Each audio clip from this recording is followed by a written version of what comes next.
Broadcasting Network confirms God's call and direction in their ministry. So please write or email to them today. And thank you for watching with Z Broadcasting. Once a lost and homeless drug addict and now the director of the North Central Indiana Teen Challenge, Andy Collins joins us today to share his testimony and how he was found through the radical love of Jesus Christ. Good to have you with us today. Thank you.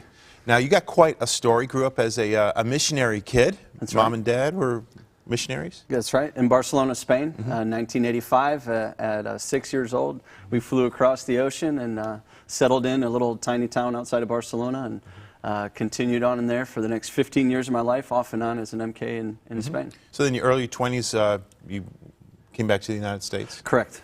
In 2000, I came back after my mom actually was diagnosed with cancer in 1998 and passed away. Dad and I tried to go back to Spain and resume the ministry, and it was just, we were both so hurting, and I was making some horrible choices, and so I was forced to come back to the United States and begin a life here. And your dad stayed in Europe? My dad stayed. My dad actually resumed back. He stayed there for a little bit and then came back here, remarried, and then now is back in Europe again. Yeah. So. Now, obviously a very difficult thing to lose a parent, to lose your mom especially. Yes. You wound up being homeless and a drug addict. That's right. How did that transpire, you know, growing up in an MK home, growing up on the mission field? What was it that led you kind of away and drew you down into those depths? It's, one of the things, one of the major mistakes I made was to get angry at God.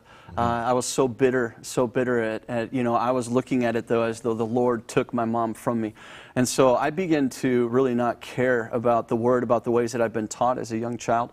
And I began to make a lot of bad choices.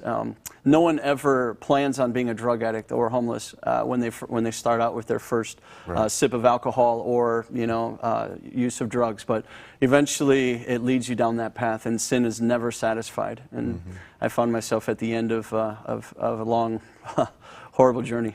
Yeah. Well, you know, we watched as the homegoing service about a month ago of Whitney Houston, who apparently died to a drug. Her death was related to drugs. And she would often say, though, during her lifetime, she would often say how she still felt God. She would keep her Bible. Even though she was doing drugs, she felt the presence of God. Was there a time in your life when you were going through drugs, when you were there in that homeless wherever place, that you felt God pulling you back in? Absolutely, absolutely. There's many times where the Lord would reveal His sustaining power to me. There's times where I knew that there's no way that I should have been alive. And He would speak to me. He would share with me, Andy, I'm keeping you, I'm keeping you. And He would reassure me that He would have plans for my life. There was a one time where He actually, he really became real to me at the deepest, darkest hour of my life. I was in a room in a basement somewhere, and I would have to drink so much alcohol just to be able to sleep at night. And He actually showed up in my room one night in power, and I just began to preach and began to speak the Word, and there was an overwhelming sense of His presence in the room, and He confirmed to me that He had plans for my life over and over and over again. But yet He didn't take it away. He didn't, you had to walk out of that, didn't you? That's right. He didn't just take it away. And I think there are some people, Christians, who look at addicts and say, well, God can deliver you. But I think the word deliver has a different definition for people who are battling addiction. Absolutely. Deliverance is conditional upon one's desire to be delivered, first and foremost. The Lord will never overpower you. That's one of the greatest gifts we have as Christians, is that we have a will involved in it, and He desires it for it to be our choice. And so deliverance is possible. I've been delivered, but it was after a long process. Yeah.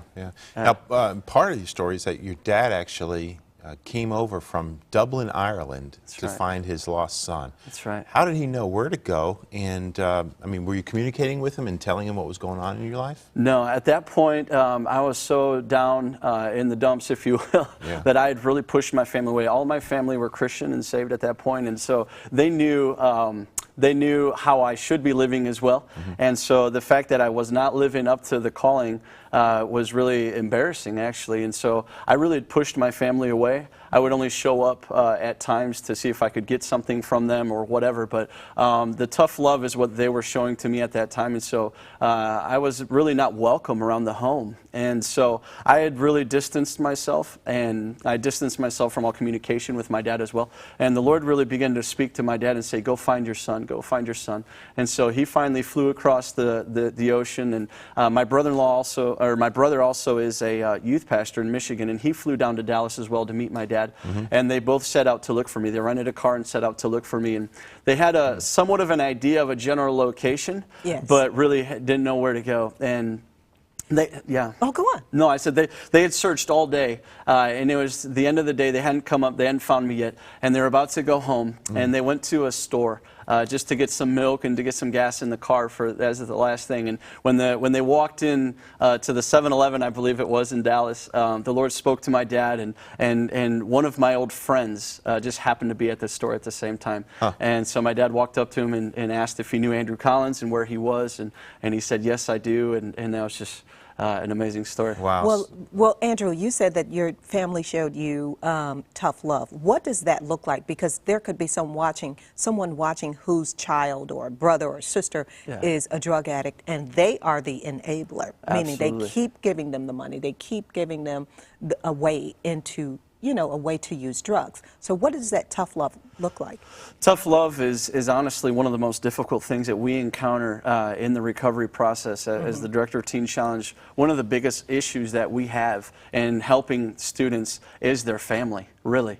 Their family means well, but like you said, they become enablers. And so tough love is just the ability to stand up and to look past the mess that a person might be in, and you look at the potential inside the person and you say, you know what, if I don't change my game plan, I'm going to enable my loved one to remain in this condition forever, possibly all the way to the grave. And so tough love says, enough's enough. Tough love says, I love you so much that you need to go wallow. And God often uses our circumstances to bring us back to Him. And so He uses the very thing that we choose to bring us back to Him. And so if family members keep stepping in the way, they really get in God's way of trying to bring that person back. God's process. Exactly. Yeah, like the prodigal son. Exactly, exactly. Tell us a little bit about Teen Challenge, because now your dad found you, and it's a big story there. I wish we had a lot of time to go into it. But he got you enrolled in the Teen Challenge program down in Texas. That's right. That in your own life is a tremendous, provided a tremendous turnaround. Absolutely. At first, I was put off. I was in my late 20s, and I'm thinking, Teen Challenge, what is this, My dad and I, we drove around Dallas looking for different programs, and we'd found a couple outpatient treatment, and I don't want to talk about any other program necessarily in their attempts, but I just needed something further. I needed something more. I needed 24/7 care, full-time accountability, and of course, I didn't realize that at the time, but that's exactly what I needed. And so Teen Challenge is it's a long-term recovery plan. It's a 12 to 15 month program typically, but where you walk through the doors, and it's different than any other program you could ever encounter. You're met with the love of God, and it's a long-term discipleship program. You find that recovery can take place over a short amount of time. Deliverance can happen instantly. It doesn't always happen. It's actually a very small percentage that do get delivered instantly, but instilling godly character in an individual takes a long process, takes a long period of time. So that's what Teen Challenge does. Was there ever a time you thought you were going to have a relapse, and or you're in it? Absolutely. And honestly, if you look at studies, this is something that we don't preach or teach, obviously, but relapse is often a part of the recovery process. Okay. A lot of people have to go back and just one more time or something and experience the slippery slope and go, whoa, and then come back to the Lord. And so it's something that you never want anybody to actually have to go through, but it does happen. It does happen, yeah. For folks that are watching today, and maybe they've got a loved one who's involved with, some kind of abuse, drug abuse, alcohol abuse, how can they connect with Teen Challenge? What kind of resources can they find there? Where are these programs available? Yeah, there's over 200 centers in the United States. There's over 1,000 worldwide, and so if you're watching anywhere in the United States, say not in the Michigan or Indiana region, you can go to our national website at teenchallengeusa.com, and that'll direct you to all the centers nationwide. If you are in this area, you can go to teenchallengehelp.com, and it'll refer you to links to North Central Indiana Teen Challenge. And what kind of prerequisites are there to get someone enrolled? Obviously, that person's got to be wanting or willing to plug in and really make a change in their life. That's correct. Anything beyond that? Yeah, just like the Lord doesn't just overpower us, you know, a person has to be willing. So that's the #1 prerequisite. They have to be a good fit, obviously, for Teen Challenge. And so there is an interview process. There's an application process. You know, we have our induction. And we ask you various questions, but it's really, the conditions, honestly, are to be broken and desire to change. Yeah. So. Any statistics on the success of the program? Absolutely. There's been many searches or studies that have been done. One of them was done in the late 90s, 1999, I believe, by Aaron Bicknese, I believe, PhD of Northwestern, and he did a study that showed that 86 to 87% success rate for those who actually graduated the Teen Challenge program. That's fantastic. Yeah. It's huge. Good. Pretty amazing. Well, thank you for joining us, Andy. Thank you so much. And I want to encourage our friends watching now, maybe you yourself or someone you know could really benefit from the ministry of Teen Challenge. To connect with Andy Collins or to find out more about North Central Indiana Teen Challenge, you can visit the website. And the national one, really, let me give you that. It's teenchallengeusa.com. If you go to harvest-tv.com, that's our website, you'll find an easy way to get that information and an easy link back to the Teen Challenge website on our site on the show info in the menu bar. We've got a lot more coming up on Harvest today, including an up-to-the-minute live update from Brian Bush.